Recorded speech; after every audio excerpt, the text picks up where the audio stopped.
YCP నేతలు super six అమలు గురించి అడ్డగోలుగా మాట్లాడుతున్న పరిస్థితి రాష్ట్రంలో ప్రజలందరూ చూస్తున్నారు. ప్రభుత్వం ఏర్పడి 6 మాసాలు మొన్నే దాటిన ఈ 6 మాసాల్లో సూపర్ సిక్స్ ఏం చేశారండి? సూపర్ సిక్స్ని 6 మాసాల్లో కంపేర్ చేయమని వాళ్ళని వైసీపీ నాయకుల్ని అడుగుతున్నా. మేము బహిరంగ చర్చకి సిద్ధం. నేనైనా వస్తా, టైము డేటు మీరు చెప్తే. లేదు మీరు రమ్మన్నా నేను వస్తా. గతంలో నవరత్నాలు 6 నెలల్లో ఎన్ని అమలు చేశారు? ఆ రోజున జూన్ 2019లో ప్రభుత్వం ఏర్పడిన తర్వాత మొదటి నెలలో రాజన్న బడిబాటని ప్రకటన మాత్రమే విడుదల చేసిన పరిస్థితి నిజం కాదా? అలాగే ఆగస్టు 7వ తారీఖున వైఎస్ఆర్ రైతు దినోత్సవం ప్రకటన మాత్రమే విడుదల చేశారు. 8/7/2019 సేమ్ మళ్ళీ వైఎస్ఆర్ పెన్షన్ కానుక కూడా ప్రకటన మాత్రమే విడుదల చేశారు. నేను అప్పుడు ఆ పార్టీలోనే ఉన్నా. ఓ సంవత్సరం పాటు ఆ పార్టీలో నేను యాక్టివ్గా పనిచేశా. తర్వాత నాకు దగ్గరగానే తెలిసి అన్నీ. అలాగే 5వ నెలలో గడప వద్దకే పాలనని ప్రకటన మాత్రమే విడుదల చేసిన పరిస్థితి. వైఎస్ఆర్ కంటి వెలుగు పథకం ప్రారంభం మాత్రమే చేశారు. అలాగే దిశ పోలీస్ స్టేషన్ ఇట్లా చెప్తా అంటే కొన్ని చాలా ఉంటాయి. ఇది రాజకీయ విమర్శ కాదని దీని వాస్తవాలు మాట్లాడాలి. రాజకీయ నాయకులు my word against your word లాగా మాట్లాడుకోవడం వల్ల ఈ రాష్ట్ర ప్రజలకు ఒరిగేందేమీ లేదు. నిజాలు మాట్లాడటం వల్ల నిజాలు నిగ్గు తేల్చేలా ఉండి చర్చ చేస్తే పరిష్కారాలు లభిస్తాయి. దేనికైనా ప్రజాస్వామ్యంలో ఏ సమస్యనైనా చర్చల ద్వారానే పరిష్కారం అవుతాయి. అలాగే తర్వాత వైఎస్ఆర్ నవోదయం అని అక్టోబర్లో 17వ తారీఖున పథకం ప్రారంభం మాత్రమే అయింది, కానీ నిజంగా జరగని పరిస్థితి. అలాగే 6వ నెలలో వైఎస్ఆర్ ఆరోగ్యశ్రీ ప్రకటిస్తే 6 నెలల తర్వాత ప్రారంభించిన పరిస్థితి. కేవలం అగ్రిగోల్డ్ బాధితులు కూడా టీడీపీ హయాంలో జరిగిందని మీరు విమర్శలు చేసి 8/11/2019 అది కూడా మాట్లాడిన పరిస్థితి. కానీ మీరు చేసింది ఏంటంటే, గత ప్రభుత్వం వైఎస్ఆర్ కాంగ్రెస్ పార్టీ అధికారంలో ఉన్నప్పుడు 250 రూపాయలు పెన్షన్ని ఫస్ట్ 6 మంత్స్లో పెంచారు. ఆటో డ్రైవర్లకి 10,000 రూపాయలు ఇచ్చిన మాట వాస్తవం. కానీ మా ప్రభుత్వం అధికారంలోకి వచ్చినాక, ఎన్డీఏ కూటమి అధికారంలోకి వచ్చిన తర్వాత పతనం అంచుకి ప్రభుత్వాన్ని, ఆర్థిక వ్యవస్థని దిగజార్చిన పరిస్థితి నిజం కాదా? 1950 తర్వాత నిన్న ఎప్పుడు అంటున్నారు మేము చేసిన అభివృద్ధి అంతా ఈ పార్టీ పాడు చేస్తుందని. మీరు చేసిన అభివృద్ధి ఈ రాష్ట్రంలో ఏ ఊరు వాడ, ఏ పంచాయతీకి వెళ్ళినా, మున్సిపాలిటీకి వెళ్ళినా, కార్పొరేషన్కి వెళ్ళినా, ఎక్కడికి వెళ్ళినా రోడ్లు చూస్తే తెలిసే పరిస్థితి. గతంలో రోడ్లు వేసే పరిస్థితి చూసాం 1955 నుంచి ఏ ప్రజాప్రభుత్వం అధికారంలో ఉన్నా. ఈ దిక్కుమాలిన గత ప్రభుత్వం మాత్రం ఈ ప్రభుత్వానికి ఎట్లాంటి దుస్థితి కల్పించిందంటే, గుంటలు పుడిచే కార్యక్రమాన్ని చేసుకోమని అంత అధ్వానంగా రోడ్ల స్థితిని దిగజార్చింది వైసీపీ ప్రభుత్వం కాదా? ఈ పాపం మీది కాదా అని అడుగుతున్నా. ఇంకా అభివృద్ధి ఎక్కడ చేశారు మీరు? అలాగే మీరు మమ్మల్ని అడిగే ముందు మీరు ఆత్మావలోకం చేసుకోవాల్సిన అవసరం ఉంది. అత్యంత తక్కువ అభివృద్ధి చేసిన ప్రభుత్వం 1955 తర్వాత ఏదైనా ఉంటే అది వైసీపీ ప్రభుత్వమే. అలాగే అత్యంత తక్కువ అభివృద్ధి చేసి మీరు పతనం ఉన్న ఆంధ్రప్రదేశ్ రాష్ట్రానికి ఇవాళ ఇన్ని వేల కోట్ల రూపాయలు పెట్టుబడులు వచ్చిన మాట నిజం కాదా? ఇవాళ దేశం మొత్తం రాష్ట్రం వైపు చూసే పరిస్థితి. అది రిలయన్స్ కానీ, టీసీఎస్ 10,000 ఉద్యోగాలు కానీ, లోకేష్ బాబు యువగళంలో 20 లక్షల ఉద్యోగాలు ఇస్తానని చెప్పినప్పుడు అది అమెరికా వెళ్ళినా, ఎక్కడికి వెళ్ళినా డేటా సెంటర్లు తీసుకొద్దాం అనుకున్నా, అలాగే సిబిఆర్ఈ లాంటి కంపెనీలు తీసుకొద్దాం అనుకున్నా. లోకేష్ బాబు 20 లక్షలు తన శాఖతో పాటు ఉద్యోగ ఉపాధి అవకాశాలు కల్పన యువతకు లక్ష్యంగా పనిచేస్తున్న మాట మీకు పనిచేస్తున్న విషయం మీకు కనపట్టలేదా? అలాగే మీరు గతంలో ఉదాహరణగా నా కాన్స్టిట్యున్సీలో మల్లవలనే పారిశ్రామిక కారిడార్ ఉంటే తెలుగుదేశం ప్రభుత్వం 2014-19 మధ్యలో 16.5 లక్షల ఎకరం ఇస్తే మీరు అధికారంలోకి వచ్చిన తర్వాత దాన్ని 85 లక్షలకు పెంచిన మాట నిజం కాదా? మీ ప్రభుత్వ వైఖరితో విసిగి వేసారి అశోక్ లైలాండ్ కంపెనీ ప్రారంభానికి సిద్ధంగా ఉన్న కంపెనీ వెనక్కి వెళ్ళిపోయిన మాట వాస్తవం కాదా? ఇవాళ ఆ 420 మంది కంపెనీలకి 89 లక్షలు పెంచారని వాళ్ళు పారిపోయిన మాట వాస్తవం కాదా? ఇవాళ మల్లవల్లిలో నేను ఎలక్ట్రికల్ ముందు చెప్పా 15,000 మందికి నా గన్నవరం కాన్స్టిట్యున్సీలో ఉద్యోగాలు ఇప్పిపోతే ఇక రాజకీయాల్లో కొనసాగను, ఓటు అడగనని చెప్పా. కానీ గౌరవ ముఖ్యమంత్రి గారు మన అసెంబ్లీలో విజన్ 2047 ప్రవేశపెట్టినప్పుడు 30,000 ఉద్యోగాలు మల్లవల్లిలో ఇస్తామన్న పరిస్థితి. వాళ్ళందరికీ మళ్ళీ 420 కంపెనీలు మళ్ళీ వచ్చే పరిస్థితి. 18 నెలల్లోపు రియల్ ఎస్టేట్ వ్యాపారం చేస్తున్నారు సార్ అని నేను గౌరవ ముఖ్యమంత్రి గారిని అడిగితే 24 నెలలకు కట్టపోతే అంటే ఆయన 6 నెలల్లోపు స్టార్ట్ చేయాలి, 18 నెలల్లోపు కంప్లీట్ చేయకపోతే ప్రభుత్వం వెనక్కి భూమి తీసుకుంటుంది ఇండస్ట్రేషన్ అని చెప్పిన మాట వాస్తవం కాదా? అంటే మేము చిత్తశుద్ధితో పనిచేస్తుంది మీకు కనపట్టలేదా లేదా వినపట్టలేదా? రాబోయే 20 నెలల్లో మల్లవల్లిలో 420 కంపెనీలు రావడం ఖాయం ఎట్టి పరిస్థితుల్లో. 30,000 మందికి 15,000 మందికి అని నేనన్నా కానీ 30,000 మంది పైగా ఉద్యోగ ఉపాధి అవకాశాలు కల్పించడం కూడా ఖాయమే. అలాగే అశోక్ లైలాండ్ని హోసూరు ఎండీతో మాట్లాడి నేను వెనక్కి తీసుకొచ్చిన పరిస్థితి. అశోక్ లైలాండ్కి భూమి రిజిస్టర్ చేస్తే వాళ్ళు ప్రారంభానికి సిద్ధంగా ఉన్న పరిస్థితి. ఇట్లా మీరు చెప్పడానికి ఏ కంపెనీ ఉంది? కనీసం హెచ్సిఎల్ కంపెనీ 14-19 మధ్య తెలుగుదేశం ప్రభుత్వంలో గన్నవరంలో వచ్చింది. తర్వాత మీరు ఏమన్నా ఐటీ కంపెనీని తీసుకొచ్చిన పరిస్థితి ఉందా? అలాగే మీరు అన్నీ చెప్పడమే తప్ప నవరత్నాల విషయంలో 6 మాసాల్లో మీరేం చేశారు? మేము 3,000 రూపాయలు పెన్షన్ పెంచిన మాట వాస్తవం కాదా? అది లబ్ధిదారులు తీసుకున్న వాళ్ళకి తెలుస్తుంది. దాంట్లో వైసీపీ వాళ్ళు కూడా ఉంటారు ప్రజల్లో. అలాగే ఆ 3,000 రూపాయలు పెంచిన మాట వాస్తవం కాదా? లేదా 85 లక్షల మందికి ఉచిత గ్యాస్ సిలిండర్ మేము ప్రారంభించామా లేదా? అలాగే 200 పైగా అన్న క్యాంటీన్లు ఈ రాష్ట్రంలో ప్రారంభమయ్యాయా లేవా? అలాగే 26 లక్షల టన్నుల ధాన్యాన్ని ఒక్కరోజు 2 రోజుల్లో మొత్తం ప్రభుత్వం కొనుగోలు చేసిన పరిస్థితి గత మీ ప్రభుత్వ హయాంలో ఎప్పుడైనా జరిగిందా? రైతుకి గిట్టుబాటు ధర సంగతి పక్క నుంచి, మద్దతు ధర పక్క నుంచి కనీసం ధాన్యం మీరు తీసుకున్నారా? జనవరిలో కృష్ణా జిల్లాలోనే 150 కోట్ల రూపాయలు బాకీ ఉన్నమాట వాస్తవం కదా పోయిన సంవత్సరం జనవరి పంటలో? అలాగే ఖరీఫ్కి రబీకి నీరివ్వని పరిస్థితి నిజం కదా? పాలనని గాలి కొదిలి వ్యవస్థల్ని నిర్వీర్యం చేసి రోడ్లను అతలాకుతలం చేసి పరిశ్రమలను పారిపోయేటట్టు చేసి మీరేదో అభివృద్ధి చేస్తే ఆ అభివృద్ధిని ఎన్డీఏ ప్రభుత్వం సరిగా పరిపాలించట్లేదని మీరు అభియోగాలు లోపినంత మాత్రాన ఇది నిజం అవుతుందా? ఎమోషన్స్ మీద ఎన్నికలు జరిగినాయి. ఎక్కడెక్కడో ఉన్న వాళ్ళందరూ 2-3 లక్షల రూపాయలు ఖర్చు పెట్టి టికెట్లు కొనుక్కుని ఓటేసిన పరిస్థితులు ఈ రాష్ట్రంలో గతంలో ఎప్పుడూ లేవు. వాళ్ళు తెలుగుదేశం పార్టీ కూడా గతంలో ఏదో కొద్దిమంది వచ్చి ఓటేసేవాళ్ళు, కానీ విదేశాల నుంచి మొన్న ఏ దేశంలో ఉన్నా వాళ్ళందరూ ఇక్కడికి వచ్చి వైసీపీకి 11 సీట్లు పరిమితం చేసిన మాట వాస్తవం. దీంట్లో మీకు ప్రజలు తిరస్కరించి మీకు 11 సీట్లు ఇస్తే మీరు ప్రతిపక్ష హోదా ఇమ్మని అనడం ఎంతవరకు న్యాయం? ప్రతిపక్ష హోదా ఇస్తేనే నేను సభకు వస్తానన్న పార్టీ ప్రపంచంలో ఒక పార్టీ ఉందని నేను అనుకోవట్లా.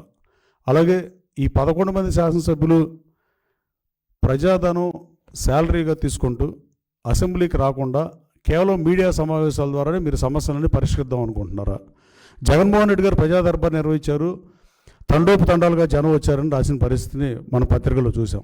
ఎస్, వచ్చారు, అది కాదని నిజం. వాళ్ళు ఎందుకు వచ్చారో మాకు తెలియదు, కానీ వచ్చారు. వాళ్ళు ఏం అర్జీలు ఇచ్చారో మీరు బయట పెట్టాలి. మీరు మీ సొంత ధనంతో ఈ ప్రజా సమస్యలకు పరిష్కారం చూపిస్తారా? అది ఆ సమస్యలు ఏమొస్తాయి? సమస్యలు కోకోలలో ఒక రోజులో, ఒక రాత్రిలో, ఓవర్ నైట్లో అన్ని సమస్యలు పరిష్కరిస్తుంది ప్రభుత్వం కూడా. కానీ మీరు తీసుకున్న అర్జీలు మీరు ఏం చేద్దాం అనుకుంటున్నారో మాజీ ముఖ్యమంత్రి గారిని సూటిగా అడుగుతున్నా. జగన్మోహన్ రెడ్డి గారు మీ సొంత నిధులతో ఆ ప్రజా దర్బార్లో వచ్చిన వినతుల సమస్యను పరిష్కరిస్తారా? లేకపోతే మా ప్రభుత్వానికి పంపిస్తారా? మీరు శాసనసభకు రావట్లేదు కదా, లేకపోతే మేమే పంపిస్తే అర్జీలన్నా ఇస్తారా? అంటే ప్రజా సమస్యల్ని ఎలుగెత్తి చాటాకైనా పరిష్కరితాకైనా ఉన్న ఏకైక వేదిక అసెంబ్లీ మాత్రమే. కానీ ఆ అసెంబ్లీకి రానని అలగటం పరాకాష్ఠగా నేను భావిస్తున్నా. ప్రతిపక్ష హోదా లేదని అసెంబ్లీకి రాని మీరు మిగతా 10 మంది శాసనసభ్యులు వాళ్ళు కూడా బాధపడే పరిస్థితి. అసలు ఈ అసెంబ్లీని మనం చూస్తామా, ఊరినే ఎలక్ట్ అయ్యి ఒక్కసారి కూడా సభకు వెళ్లకుండా రిటైర్ అయిపోతామా అనే పరిస్థితి రాష్ట్రంలో ఉన్నాయి. అలాగే అసెంబ్లీలో ప్రతిపక్ష హోదా లేదని రాని మీరు లోక్సభలో 4 ఎంపీలు ఉంటే లోక్సభకి ఎందుకు వెళ్తున్నారు? లోక్సభలో మీకు ఏమైనా ప్రతిపక్ష హోదా ఉందా? లేదా రాజ్యసభలో ప్రధాన ప్రతిపక్ష హోదా ఉందా? అంటే ఇక్కడ ఆంధ్రప్రదేశ్ రాష్ట్రంలో ఒక తీరు, ఢిల్లీలో ఒక తీరు నడపడం దిగజారిన రాజకీయ విలువకి మీ పార్టీ అర్థం పడుతుందని నేను భావిస్తున్నా. మానేస్తే అన్నిసార్లు మానేయాలి. మీకు ప్రతిపక్ష హోదా ప్రజలు ఇవ్వలేదు కాబట్టి. అదే ఆంధ్ర రాష్ట్ర ప్రజలు మీకు 11 సీట్లు ఎక్కడ ఇచ్చారు? 4 సీట్లు లోక్సభలో ఇచ్చారు. అట్లాంటి మీరు లోక్సభకి ఎందుకు వెళ్తున్నారు? ఆంధ్రప్రదేశ్ అసెంబ్లీకి ఎందుకు రావట్లా? అలాగే నేను చెప్పినట్టు డిబేట్కి ఫస్ట్ 6 నెలలు ప్రభుత్వం ఏర్పడిన తర్వాత ఆ రోజున మీ ప్రభుత్వం ఏర్పడినప్పుడున్న ఆర్థిక పరిస్థితి ఏంటి, ఇవాళ ఆర్థిక పరిస్థితిని ఖజానాని మీరు ఎలా చెప్పారు? 45 సంవత్సరాల నుంచి రాజకీయాల్లో ఉన్న ముఖ్యమంత్రికి ఇలాంటి సమస్య ఎప్పుడూ చూడలేదంటే అది మీ పాలనకి అర్థం పడుతుంది. అది దయచేసి తెలుసుకోవాల్సిందిగా మీడియా సోదరుల ద్వారా మిమ్మల్ని కోరుతున్నా. అలాగే మొన్న వరదలు వచ్చినప్పుడు మీ పార్టీ ప్రవర్తించిన తీరు చాలా బాధాకరం. 16 మంది పోటీ చేస్తే సింగనగర్లో కానీ జక్కంపూడి వైఎస్ఆర్ కాలనీలో కానీ మీరు వచ్చారా? కృష్ణా జిల్లా, ఉమ్మడి కృష్ణా జిల్లా అభ్యర్థులను అడుగుతున్నా. మాజీ ముఖ్యమంత్రి గారు 2 సార్లు వచ్చి ఇలా వెళ్ళిన పరిస్థితి. మీరు వర్క్ ఫ్రమ్ హోమ్ పనిచేసిన మాట వాస్తవం కాదని అడుగుతున్నా. సెక్రటేరియట్కి మీరు ఎన్నిసార్లు వచ్చారని అడుగుతున్నా మీ పరిపాలన 1825 రోజుల్లో. అలాగే వర్క్ ఫ్రమ్ ఫామ్ హౌస్ ముఖ్యమంత్రులు కూడా చూసాం. కానీ గౌరవ ముఖ్యమంత్రి గారు 74 సంవత్సరాల వయసులో వర్క్ ఫ్రమ్ సైట్ కానీ వర్క్ ఫ్రమ్ బస్ కానీ ఇలా పనిచేసింది మీరు కనపట్టలేదా? మీరు చూడలేదా? లేదా కనపడినా చూడనట్టు నటిస్తున్నారా? ఆ రోజున శాసనసభలో చంద్రబాబు నాయుడు గారి కన్నీటికి కారణమై ఆయన భీషణ ప్రతిజ్ఞ చేసి నేను అసెంబ్లీకి రానన్నాడు. కానీ 23 సీట్లు ఇచ్చారు కాబట్టి నేను అసెంబ్లీకి రానని ఎప్పుడూ ఆయన చెప్పలా.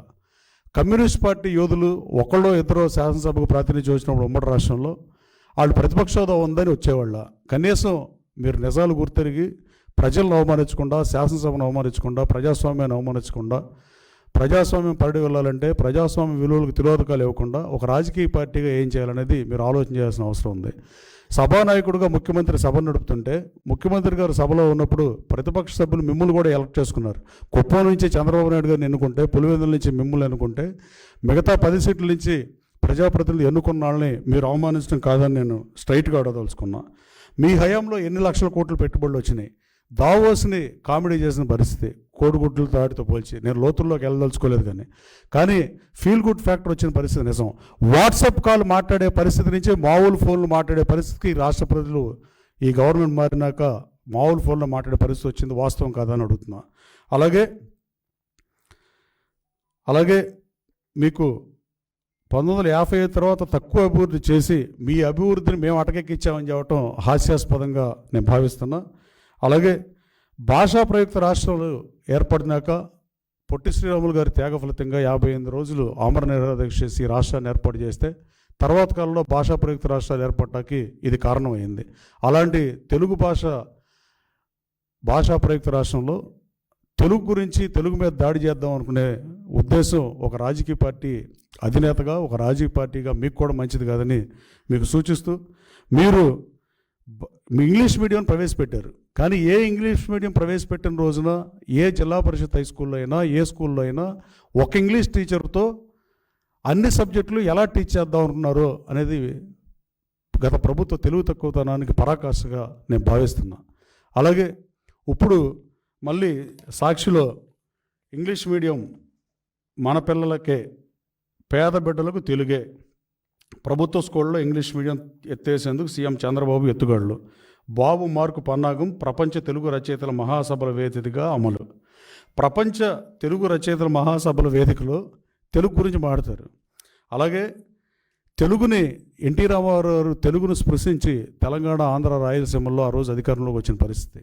భాషా ప్రయుక్త రాష్ట్రాల్లో మా తెలుగు తల్లికి మల్లెపూదండ అనే రాష్ట్ర గీతాన్ని శంకరాబాడి సుందరాచారి గారు రాశారు. దాన్ని ప్రాచుర్యం కల్పించింది ఎన్టీ రామారావు గారు. కృష్ణదేవరాయలు తెలుగుదనేల దేశంపు తెలుగుది ఎన్టీ రామారావు గారు వల్లే జనబాహుల్యంలో ప్రచారంలోకి వచ్చింది. తెలుగుదేశం పార్టీకి కూడా మన దేశం సినిమాతో మొదలుపెట్టి నా దేశం సినిమాతో సినిమాలు ఆపేసి ఈ పార్టీ పెట్టినప్పుడు ఆయన తెలుగుదేశం పార్టీ అని పెట్టిన పరిస్థితి. తెలుగు మీద తెలుగుదేశం పార్టీ స్పష్టమైన వైఖరి ఆ రోజు ఉంది, ఈ రోజు ఉంది, ఎప్పటికీ ఇలాగ ఉంటుంది. భాషా ప్రయుక్త రాష్ట్రం మాతృభాష ఉండాల్సిందనేది తెలుగుదేశం పార్టీ, ఎన్డీఏ ప్రభుత్వం అభిమతం. దీంట్లో రెండో ప్రశ్నకు ఆస్కారంగానే అవకాశంగానే లేదు. కానీ మీరు మాత్రం ఈ సాక్షి పేపర్ చూడండి, తెలుగులో ఉంది. ఈ పేపర్ సాక్షి పేరు తెలుగులో ఉంది. తెలుగు వాళ్ళ మనస్సాక్షి సాక్షి అని మీ కొటేషనో కోటో అది కూడా తెలుగులో ఉంది. మీరు సాక్షి పేపర్ని ఇంగ్లీష్ పేపర్కి మార్చదలుచుకున్నారా? సాక్షి టీవీని కానీ విట్నెస్ అని పేరు మారుతారా సాక్షిని? అంటే ఏది పడితే అది మాట్లాడటం బాధాకరం. నేను రాజకీయ విమర్శగా చేయట్లేదు, కానీ మనం మాట్లాడేటప్పుడు ప్రజలకు ప్రాతినిధ్యం వచ్చినప్పుడు కనీస విలువలతో రాజకీయం చేయాలి. మీరు గతంలో బూతులు తిట్టే వాళ్ళకి, పనికిమాలిన వాళ్ళకి మంత్రులు ఇచ్చి ఈ 11 స్థానాలకు పరిమితం అయిపోయారని ప్రతి ఆంధ్రుడు చర్చించుకునే పరిస్థితి. తెలుగు భాష మీద మేము దాడి చేయాల. తెలుగు భాష మీద దాడి చేసిన ప్రభుత్వం ఏదైనా ఉంటే భాషా ప్రయుక్త రాష్ట్రం ఏర్పడినప్పటి నుంచి 55 నుంచి మీ ఒక్క ప్రభుత్వమే తెలుగు భాషకి నగుబాటుకు గురైంది. తెలుగు భాషని వేరే పదాలు మాట్లాడటం, వేరే బూతులు తిట్టడం, తెలుగు భాషని తెలుగు బూతులు మాట్లాడే పరిస్థితి తీసుకొచ్చిందంతా గత వైసీపీ ప్రభుత్వం కాదా అని కనీసం వైసీపీ కార్యకర్తలు కూడా ఒప్పుకునే నిజం ఇది. అలాగే జక్కంపూడి వైఎస్ఆర్ కాలనీలో కానీ, సింగనగర్లో కానీ వైసీపీకి ఎక్కువ ఓట్లు ఉన్న ప్రాంతం. అక్కడ ప్రజలు ఇబ్బందులు ఉంటే ఆళ్ళ గాలికి వదిలేసిన పరిస్థితి. చంద్రబాబు నాయుడు గారు వీళ్ళు వైసీపీకి ఫేవర్గా ఉండేవాళ్ళని వీళ్ళకి సర్వీస్ చేయొద్దని ఆయన రాలి అర్ధరాత్రి వరకు అక్కడే ఉండి పనిచేసిన బట్టి 11 రోజులు కలెక్టరేట్లో ఉన్న పరిస్థితి.